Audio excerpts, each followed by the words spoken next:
Selam arkadaşlar, kanalımıza hoş geldiniz.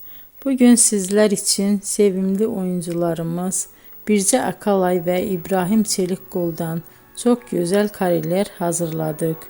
İbrahim Çelikkol, Kör Düğüm, İffet, Siyah Beyaz Aşk, Merhamet ve birçok dizide rol almış ve herkesin beğenisini kazanmıştı. Biz de sizler için onların en romantik videolarını derleyip topladık.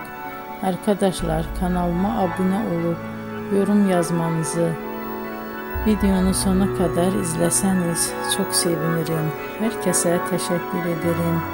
Bizden bu kadar arkadaşlar.